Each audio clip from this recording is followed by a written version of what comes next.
दोस्तों नमस्कार, आदाब, सत श्री अकाल।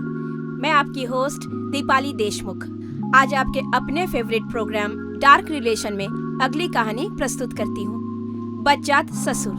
दोस्तों, इस दुनिया में कोई भी सर्वगुण संपन्न नहीं होता है, कोई मन के हिसाब से, कोई शरीर के हिसाब से। फिर भी दुनिया रुकती नहीं है, निरंतर चलती रहती है। जैसे कि हमारा ये प्रोग्राम डार्क रिलेशन के प्यार और सहयोग से निरंतर बढ़ता जा रहा है, चलता जा रहा है। ऐसी एक अनोखी कहानी आज मैं आपको प्रस्तुत करने वाली हूँ, बच्चात ससुर। दोस्तों, जीवन में शारीरिक बीमारियां होना कोई अभिशाप नहीं है, लेकिन उसे छिपाना या उससे शर्माना ये आपकी जिंदगी के साथ खिलवाड़ कर सकता है। यही संदेश देती है हमारी आज की ये कहानी, बच्चात ससुर। ये कहानी है सुनील जी की, जो कि एक नपुंसक है।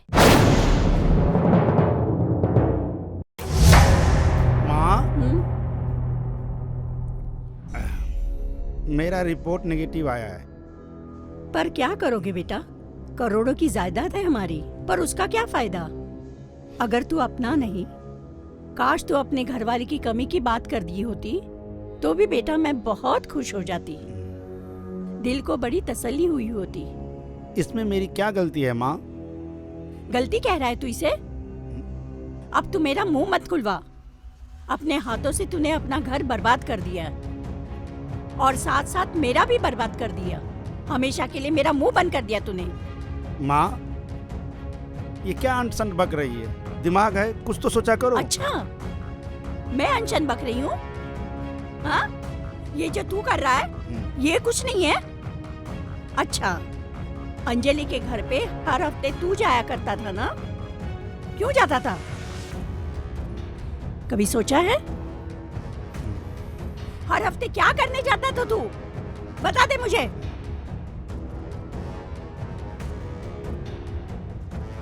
अगर तू नहीं गया होता ना तो आज मुझे ये दिन नहीं देखना पड़ता।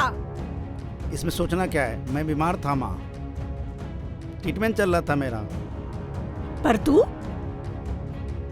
उस बीमारी को बता सकता था ना किसी को भी। उन्होंने ही तुझे मर्द से नामर्द बदमा दिया। तो इसका मतलब ये हुआ वो सब कुछ झूठ है? उनकी लाडली ने भी तो उठाया होगा। खैर, अब ये बता, तू रिपोर्ट का क्या करेगा? किसे कहेगा?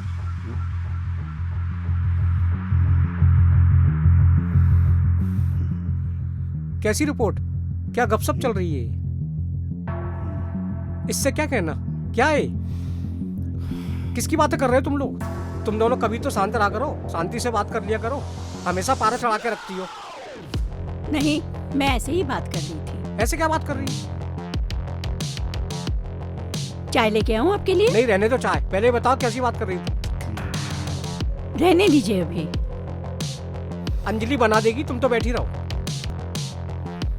देखो जी, तुम उसे मत टोको और कोई काम मत बताओ उसे। क्यों? क्योंकि अब वो हमारी घर की हिस्सा नहीं रही है।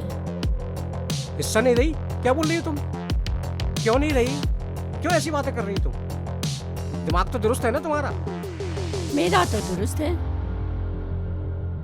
आप अपना दिमाग संभालिए। जी अच्छा, घर में जरा कुछ भी हो तो दोष उस बेचारी का।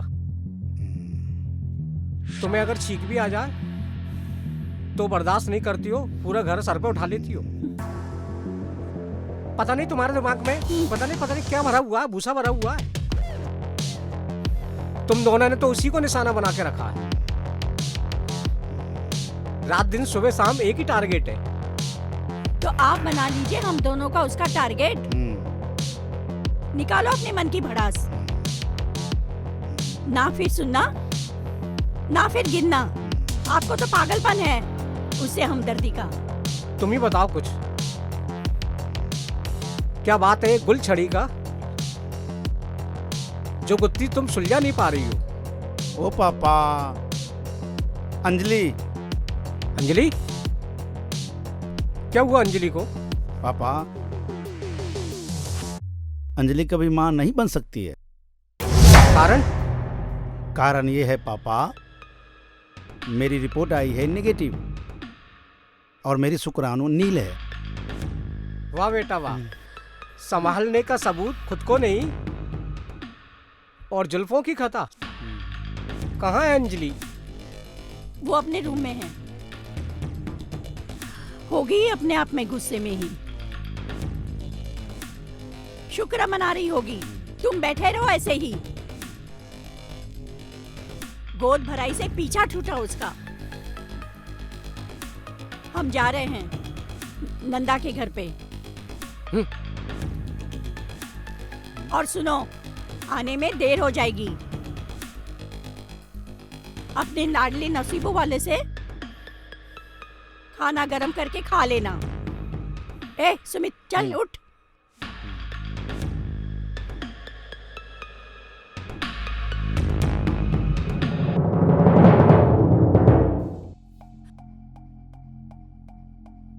अंजलि को उसके घर भेज दो।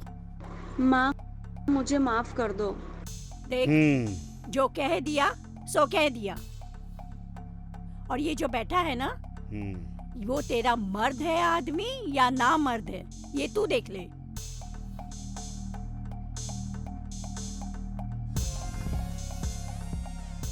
माँ, मेरे पिताजी अपंग है। भाई टीबी की बीमारी से मर गया। गलती आपकी नहीं, हमारी किस्मत की है। न जाने कौन सी खूबी देखी। मेरी माँ ने क्या देखा जो इतना रीच गई आपके लड़के पे। बस लड़का देखा। ए, किससे जुबान लड़ाते? जुबान संभाल के बात कर तू। हमें सुनाती है तू? हमें क्या सुना रही है? सही कह रही है ना। अपने माँ से जाके पूछ। लड़का देखने के बाद अपने हाथों से कुछ और भी टटोल कर देख लिया होता। माँ जी, आप भी एक बेटी की माँ है। आपने भी उसकी शादी की है, तो क्या आपने भी लड़के देखने के बाद अपने दामाद का टटोल कर देखा था क्या? कि नहीं?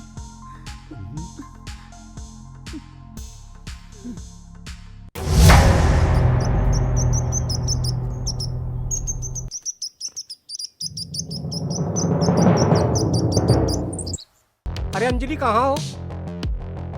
एक कप चाय लाना। अरे क्या हुआ अंजलि बेटा? अरे अरे अंजलि बेटा, क्या हुआ? कुछ क्या हुआ? नहीं उठो, पापा। उठो, उठो। मैं दवाई लेके आता हूँ, तुम अंदर जाके लेटो। जल्दी जल्दी जाके बाथरूम में कपड़े चेंज कर लो। हाँ। ठंडे पानी से धो लो। ठीक है, मैं दवा लेके आता हूँ, है ना? दोस्तों, एक कहावत तो सुनी होगी, एक तो चोरी ऊपर से सीना चोरी। यही हाल था सुनील की माँ का, जो अपने बेटे की बहू के सामने गलती पर पर्दा डालने की कोशिश करती थी। नपुंसकता होना कोई अभिशाप नहीं है, ना ही कोई बीमारी। ये या तो इंसान की गलती से होता है या फिर ऊपर वाले की मर्जी से। इसका निवारण भी है, किसी सेक्सोलॉजिस्ट के पास जाकर इसका निवारण। हाँ, पर इसे लेकर अपने घर परिवार के साथ झगड़ा करना, इससे छुटकारा पाना नहीं है। पर इसे लेकर किसी को धोखा देना सही बात नहीं है, या इसे छुपाकर अपने जीवन साथी को धोखा देना, ये न्याय संगत नहीं है। अगर किसी के दाम्पत्य जीवन में ऐसा प्रॉब्लम है तो डॉक्टर को दिखाएं। घर परिवार में प्यार से रहें। हमेशा अपने जीवन साथी को इससे अवगत कराएं। मेरे ख्याल से छिपाना अच्छी बात नहीं है। मेरे ख्याल से छिपाने से अच्छा है बताना। कहते हैं समस्या है तो समाधान भी, पर ऐसा समाधान नहीं जो संतोष ने अंजलि के साथ किया।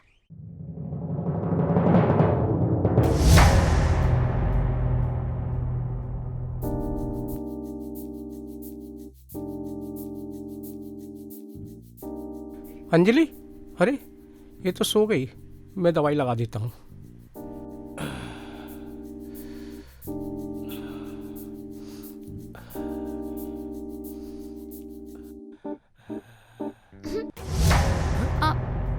पापा, आप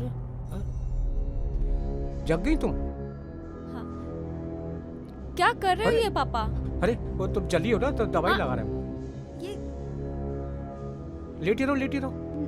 नहीं नहीं, ये गलत है।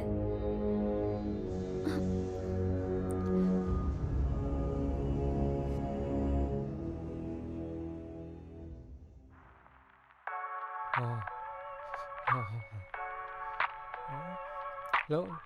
हाँ, आराम से। हाँ, हाँ, हाँ,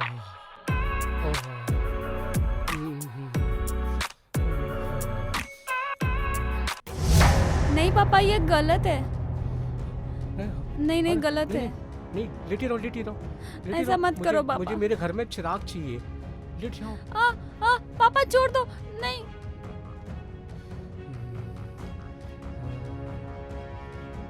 दवाई लगा रहे हो ना, लेट जाओ। हाँ, अभी अच्छी हो जाओगी तुम। हाँ, है ना? लेट जाओ, लेट जाओ। पापा ये छोड़ दो पापा, गलत है, प्लीज छोड़ दो।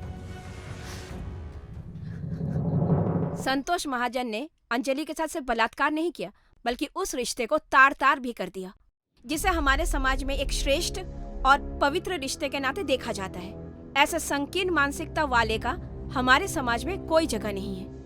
ऐसे लोगों ने ही ऐसे अपराधों को जन्म दिया है, जो रिश्तों को भूलकर सिर्फ जिस्मों को ध्यान देते हैं। ऐसे लोगों के लिए हमारे संविधान में एक प्रावधान है। इसके लिए उठानी पड़ती है आवाज, और वो सबसे पहले आवाज होती है उसकी जिसके साथ ये घिनौना अपराध हुआ है। वो आवाज थी अंजलि की, लेकिन वो उठ ना सकी, पता नहीं क्यों।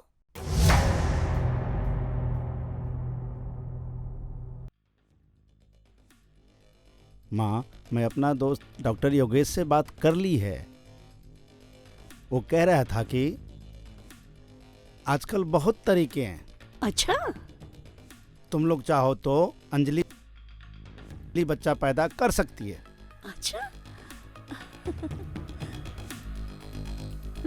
वो क्या पैदा करेगी?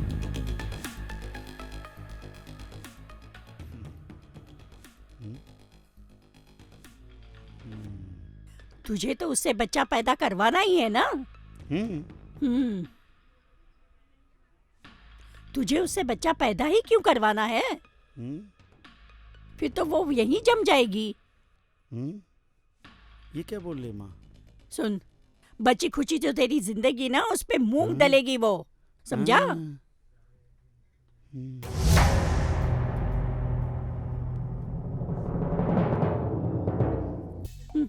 आ गई। क्यों गुमसुम बैठे हो? ये बैग रख देता हूँ उधर। जब तुझे आना ही था तो तू गई थी क्यों? दया, क्या है बदतमीजी? मैं लेके आया हूँ ना उसको। ये तो आना ही नहीं चाहती थी, मैं जबरदस्ती लेके आया हूँ उसको। करमजली का दिमाग तो देखो, 7वें आसमान पर। महारानी बना रहे उसे। सुनिए जी, या तो इस घर में ये रहेगी या मैं रहूंगी। दया, बात को ज्यादा मत बढ़ाओ। न मैंने तुम्हें खरीदा था, न मैंने इसे खरीदा है। जितना इस घर पे तुम्हारा ही हक है, उतना ही इसका भी हक है। तो ठीक है, सारा हक तुम इसे ही दे दो। नाचो, इसे सर पे उठा के नाचो। ठीक है, मैं तो तुम्हारे आगे हाथ जोड़ती हूँ। तुमने तो मेरी इज्जत बहुत बढ़ा दी इस कलमुही के सामने। अब इस घर में ये रहेगी या तो मैं रहूंगी। और तुम है ना, रहो अपने बहू के साथ और मुझे आजादी दे दो। ए, क्या सोच रहा है? चल मेरे साथ, चल। चलो।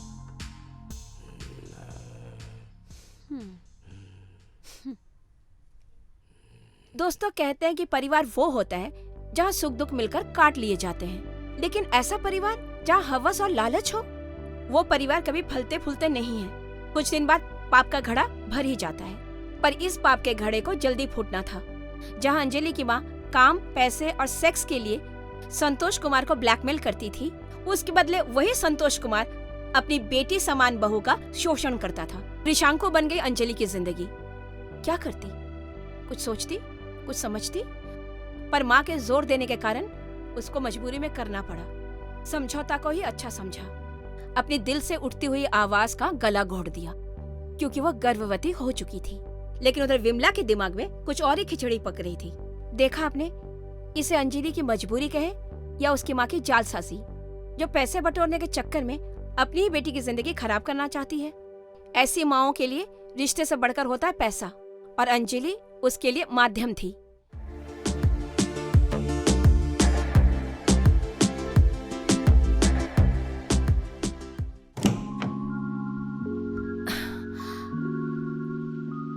हाय, कैसे हो मेरी जान?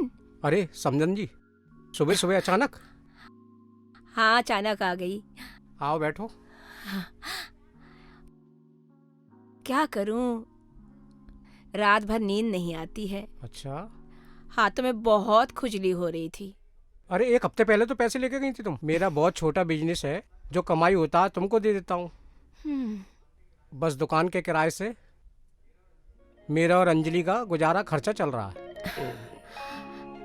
अच्छा, आग इधर भी लगी है। अरे बाप रे।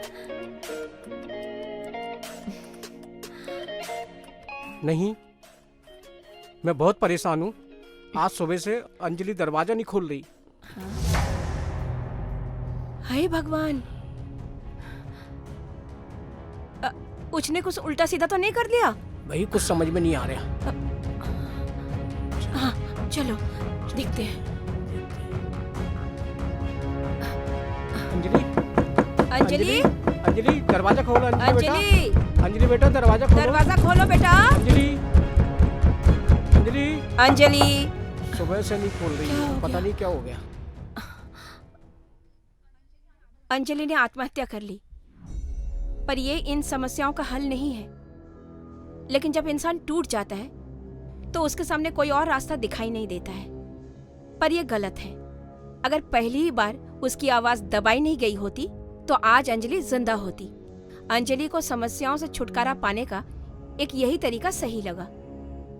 खैर, अंजलि तो चली गई, पर अब बारी है उन लोगों की जिसने उसके साथ गलत किया। हाँ तो विमला जी, जी। पहले तो एक बात बता दीजिए। मोहल्ले की तहकीकात और पूछताछ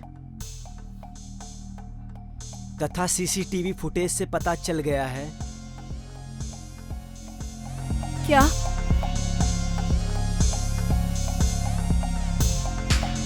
यही कुछ 3 महीने से आप अंजलि के ससुराल क्यों बहुत आ जा रही थी? मेरी बेटी का ससुराल है। अरे वो तो हमें भी पता है। पिछले 3 महीने से दया जी भी नहीं आई। देखिए, वैसे संतोष जी ने आपके बारे में सब कुछ बता दिया है। सारे बयान आपके खिलाफ है। क्यों बुढ़ापे में जेल में चक्की पीसना चाहती हो? अगर तुम हमें सब बुढ़ापे में सच बताओगी तो मैं तुम्हें जेल जाने से बचा सकता हूं।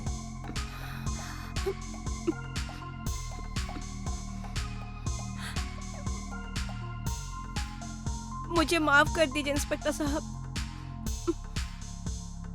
तो बताइए दया जी, अंजलि कैसी लड़की थी? क्या बताऊं साहब, हमें भी नहीं पता था। वो तो हमें जीते जी मार गई। अच्छा। दोषी तो मैं भी हूँ साहब। मैंने बहू होते हुए भी उसे अपनी बहू स्वीकार नहीं किया। अपनी बेटे की नामर्दगी छुपाने के लिए मैं उसे ही दोष देते गई। विमला और मेरे पति के करतूतों पे पर्दा डालती गई साहब। साहब, मुझे नहीं पता था कि ऐसे करेंगे। जब नाटक खत्म होता है तो पर्दा गिरते ही देखने वालों की जेब खाली होती है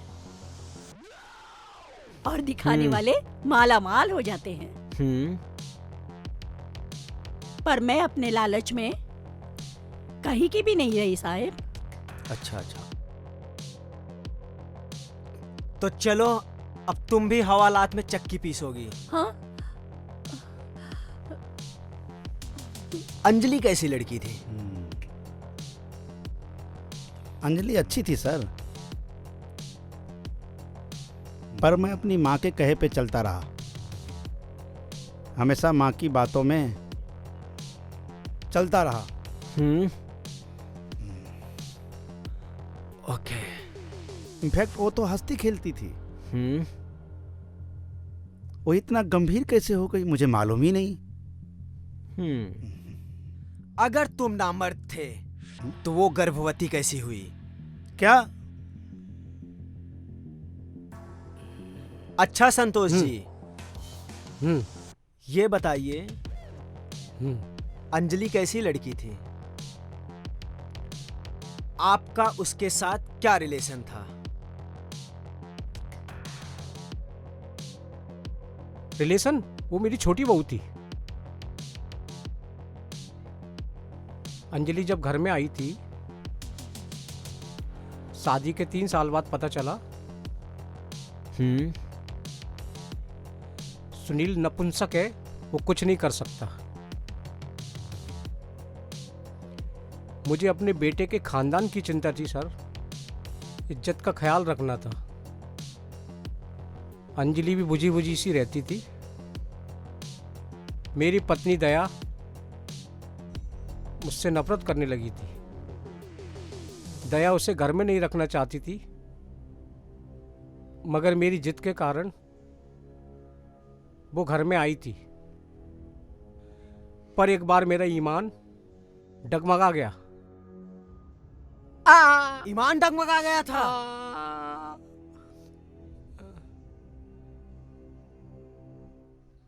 ईमान डगमगा गया था।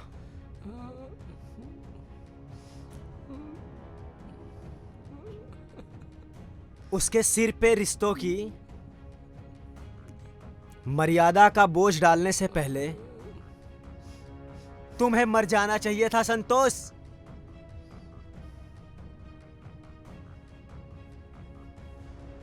आप बिल्कुल सही कह रहे हैं सर। वो रिश्ते की बोझ को सहन नहीं कर सकी, तभी तो चली गई दुनिया से। मैं पाप करके भी जिंदा हूं। सब उजड़ गया, सब बर्बाद हो गया। घर, परिवार, रिश्ते, नाते सब उजड़ गया, कुछ भी नहीं बचा। वो काम हम पूरा करेंगे संतोष, ताकि कोई भी आगे रिश्तों की कमजोर ना कर सके। अंजलि जैसी और किसी लड़की से कुछ कह भी ना सके, उसका शोषण ना कर सके। तो देखा दोस्तों, आखिरकार सत्य की जीत हुई। लेकिन इस जीत में अंजलि को अपने प्राणों की आहुति देनी पड़ी। इंस्पेक्टर की सूझबूझ की वजह से अपराधियों को सलाखों के पीछे जाना पड़ा। संतोष और विमला अभी भी जेल में हैं और आशा करते हैं कि हमारा न्यायालय सही न्याय करके उन्हें कठोर से कठोर सजा दे। आशा करते हैं कि आज का ये एपिसोड आपको पसंद आया होगा। आप लोगों के घर पे भी कोई समस्या हो तो उसका डट के सामना कीजिए। समस्या है तो समाधान भी। आप स्वस्थ रहिए, मस्त रहिए। मैं आपसे विदा लेती हूँ और आपसे मिलती हूँ एक अगली नई कहानी के साथ। तब तक जय हिंद।